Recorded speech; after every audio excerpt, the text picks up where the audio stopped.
휴먼 다큐 레전드 여행 드라마. 이 얼마나 아름다운 세상.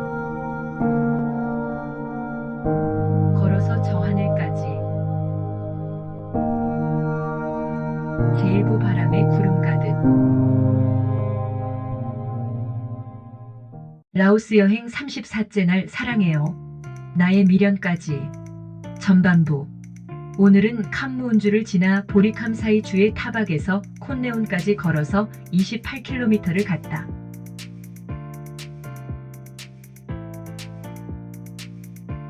아담한 민가에서 어제 밤을 묵고는 지금 신선한 아침 공기에 파묻혀 심폐에 가득 싱그러움을 불어넣으며 부풀어 오르는 상쾌함까지 만끽하면서 전열을 가다듬고 있었다. 그런데 인도차이나의 알프스, 라오스의 지붕이라고 일컬을 수 있는 중북부의 사이손분의 푸비아로 향하기 위해서는 아무래도 만만치 않는 깊은 산속, 긴 밀림의 정글과 같은 터널 등을 지나야 하기에 긴장을 안 할 수가 없었는지 조금은 상기되어 있는 것 같았다. 아마 그것은 지금 내가 향하는 사이손분에는 푸비아라는 해발 2800m가 넘는 라오스 최고봉을 비롯 우리나라의 백두산과 비슷한 산들이 무려 6개나 근접 포진되어 있는 명실상부한 첩첩산중이 나를 기다리고 있었기 때문이었다. 그렇게 타박에서 북쪽으로 향하면서부터는 시야를 압도하기에 충분한 산 같은 산들이 기다리고 있었는데, 문제는 산세에 걸맞게 시도 때도 없이 대낮에도 곰과 늑대 같은 맹수들이 출몰한다고 하기에 소름이 오싹하는 것은 말할 것도 없었는데, 아무래도 내 작고 초라한 발걸음만을 의지한다는 것은 어쩌면 미친 짓이 아닌가 싶어지면서 은근히 걱정이 될 수밖에 없음이었다.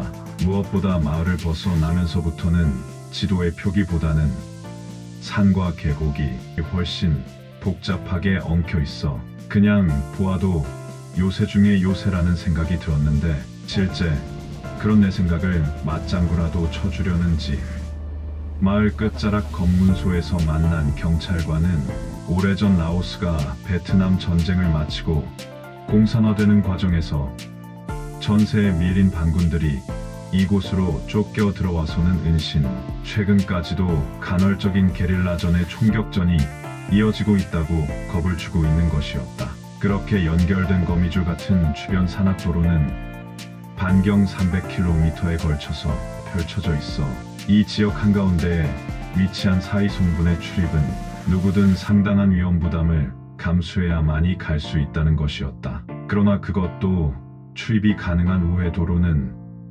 여기서 유일한 비행통을 통해야 하는데, 최소한 이 길로도 100km를 가야 겨우 비행통에 도착할 수 있고, 그렇게 보리캄사이주를 통과하고 나면 사이손분 경계로 들어갈 수는 있지만 비행통에서 다시 사이손분의 입구라고 할 수 있는 타통까지는 다시 약 150km 이상을 가야만 한다는 것인데, 아무래도 거기까지 이렇게 걸어서 간다면 짧게 잡아도 15일 이상을 라오스 최대의 산속 정글로만 가야 한다는 것이었다. 그런데 진짜 큰 문제는 비행통을 지나면서 타통까지의 100km 이상의 사이에는 전혀 인가가 없는 깊은 산중으로 이어진다는 것은 물론, 지난 여름 집중호우로 인해 군데군데 산마루로 이어지는 도로가 많이 유실되어 있어 천길 낭떠러지의 절벽을 뛰어넘지 않는 한 도저히 통행이 불가능, 단순 여행자에게는 매우 위험하다는 사실이 그 정도를 넘고 있다는 믿을만한 정보였다. 아무리 오지탐험과 모험을 즐기는 나였지만 그냥 무시하고 걸어서 가기에는 너무나 많은 무리수가 따를 것이 분명, 도저히 어느 하나라도 무시하고 평소처럼 걸어갈 수 있는 길은 아니라고 판단되고 있었다.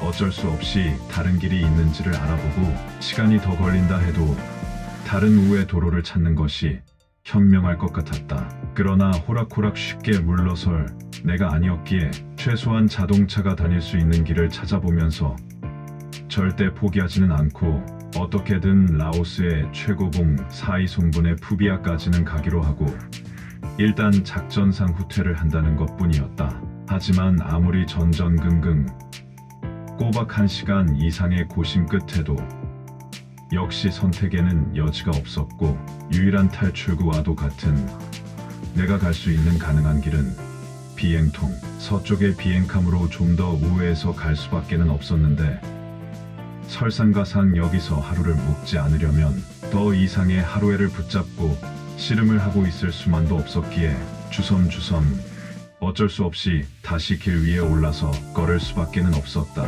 역시 머릿속에는 온통 비행함에서만은 내가 가고자 하는 사이송분까지의 길로 가득 차 진정 라오스 지붕의 신비를 확인할 수 있기만을 상상하면서 아쉬운 발걸음에 더욱 용기를 북돋우며 힘차게 걷고 있었는데 그래도 비행함까지 향하는 서쪽 도로는 정말 그림 같은 풍경화들로 이어져 조금은 미안이 되고 있었다.